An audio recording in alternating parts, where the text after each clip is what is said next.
Assalamualaikum warahmatullahi wabarakatuh. Perkenalkan sebelumnya nama saya Raja Rizkullah dengan NIM 129241104. Di sini saya akan mempresentasikan dan menjelaskan kajian saya terkait proyek untuk ujian akhir oceanografi kimia.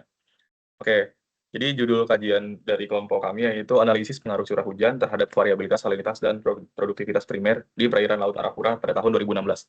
Intinya kita pengen ngebandingin apakah salinitas dan produktivitas primer serta curah hujan itu berpengaruh, dan kalau berpengaruh signifikan atau enggak, dan analisis seperti apa. Kebetulan pada tahun 2016 juga terjadi El Nino, di situ juga kita pengen ngelihat gitu pengaruhnya.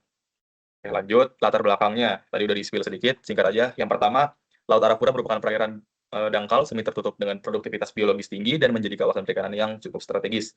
Yang kedua, dinamika wilayah dipengaruhi sistem monsun Asia Australia, monsun barat dan monsun timur.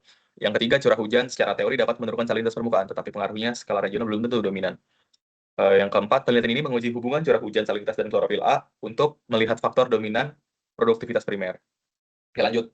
Di sini kita menggunakan 3 data. Yang pertama dari GPM, yaitu untuk mengambil data curah hujan dengan resolusi 0,1 derajat, satuannya milimeter per hari. Yang kedua, Copernicus Marine Environment Monitoring Service, yaitu data salinitas permukaan, resolusinya 0,083 derajat, satuannya PSU. Dan juga yang ketiga, MODIS Aqua level 3, klorofil A, resolusinya 4 km, satuannya miligram per meter.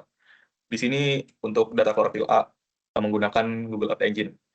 Oke, dan periode dan kajian waktunya, maksudnya periode dan wilayah kajiannya itu kita ambil dari Januari sampai Desember 2016. Kalau Tarapura, koordinatnya sama semua. Jadi bisa dibandingin. Rata-rata spasial bulanan. Ada 4 musim DJF, peralihan 1, JJA, dan peralihan 2. Lanjut. Metode visualisasi dan analisis. Yang pertama, pengumpulan data. Nah, data yang digunakan itu dari curah hujan, GPM emerge, salinitas permukaan, CMEMS, dan klorofil A dari MODIS. Seluruh data diambil pada periode Januari sampai Desember 2016 di wilayah kajian Laut Arafura pada koordinat ini. Pengolahan data bulanan, setiap parameter diolah menjadi rata-rata spasial bulanan sehingga diperoleh deret waktu sepanjang 12 bulan. Data kemudian dikelompokkan ke dalam 4 musim. Oke, lanjut visualisasi dan analisis. Ini skip aja, lanjut ke visualisasi. Nah, ini adalah hasil visualisasi dari curah hujan dan salinitas. Kita lihat fokus yang ke kiri dulu. Di sini kita menggunakan MATLAB untuk memvisualisasikannya. Distribusi spasial curah hujan Laut Arafura pada tahun 2016 bisa dilihat sangat bervariasi curah hujannya, namun lumayan tinggi di peralihan 1 dan juga JJA ya. Karena lagi musim hujan juga. Curah hujan tinggi pada DJF dan MAM terutama pada bagian utara dan timur, domain JJA lebih rendah di tengah dan selatan. Kita fokus yang ke kanan, grafik yang kanan yaitu distribusi spasial salinitas permukaan Laut Arafura pada tahun 2016 yang sudah divisualisasikan oleh MATLAB. Jadi salinitas relatif itu stabilnya di 33,9 ya, sampai sekitar ya 35, timur dekat Papua dan rendah di selatan. Bisa dilihat sangat bervariatif warnanya. Lanjut ke hasil visualisasi klorofil A. Fokus pada visualisasi yang kiri dulu, distribusi spasial klorofil A di Laut Arafura tahun 2016 sangat bervariatif, mulai dari 0,1 sampai 4 miligram per meter ya. Klorofil A mencapai puncak saat monsun timur, khususnya pada bagian barat Laut Arafura. Nah, oleh karena itu dapat disimpulkan dan dapat divisualisasikan analisis deret waktunya. Bisa dilihat grafik yang di kanan, hubungan curah hujan salinitas dan klorofil A pada Laut Arafura 2016 itu tidak signifikan ya.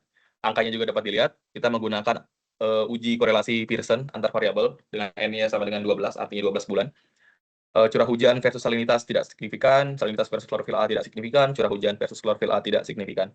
Beda waktu klorofil menunjukkan klorofil A tinggi ketika curah hujan rendah, sedangkan salinitas tidak mengikuti pola curah hujan yang secara jelas. Bisa dilihat ya grafik deret waktunya itu tidak berkorelasi ya. Oke, perkenalkan lagi nama saya Gira Jacob Suri Putra, 1924084. Di sini saya akan membahas di bagian interpretasi hasil yang kami dapatkan di sini. Di saat ini dapat dilihat analisis korelasi Pearson di antara 3 parameter, itu ada curah hujan, salinitas, dan klorofil A di Laut Arafura di tahun 2016. Pada grafik yang pertama di sini menunjukkan hubungan antara curah hujan dan salinitas. Hampir tidak, secara statistik ini tidak signifikan karena nilai korelasinya itu sangat kecil. Dengan R-nya itu 0,026 dan p-value-nya itu 0,936. Artinya hubungan antara curah hujan dan salinitas itu hampir tidak ada dan secara statistik itu tidak signifikan. Jadi walaupun curah hujannya berubah secara musiman, salinitas permukaan di Laut Arafura itu tetap relatif stabil. Oke, grafik yang kedua ini ada salinitas dan klorofil A. Ini tuh menunjukkan juga nilai korelasi negatif sebesar minus 0,358. Ini berarti ada kecenderungan ketika salinitasnya meningkat, klorofil A-nya menurun.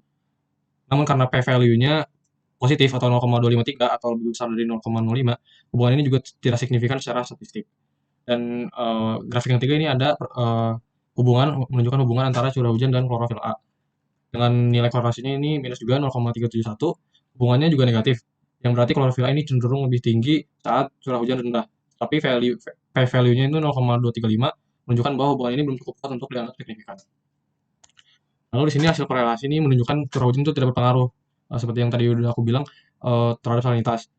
Dengan ditunjukkannya nilai korelasi yang R dan P itu salinitas tetap relatif stabil meskipun curah hujan berubah secara musiman. Hubungan salinitas dan klorofil A juga sama. Curah hujan dan klorofil A juga tidak terlalu signifikan karena p-value-nya uh, positif atau di atas 0,05 nilainya, dan klorofil A cenderung meningkat saat curah hujan rendah. Jadi secara umum itu produktivitas primer di laut Arafura itu lebih dipengaruhi oleh proses upwelling saat ada angin musiman timur, bukan oleh curah hujan atau perubahan salinitas secara langsung.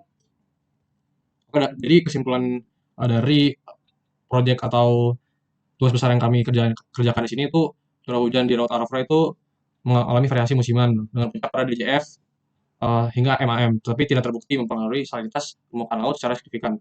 Salinitas itu relatif stabil pada kisaran 33,9 sampai 34,7 PSU, sehingga perubahan salinitas itu lebih dipengaruhi oleh massa air regional daripada curah hujan lokal.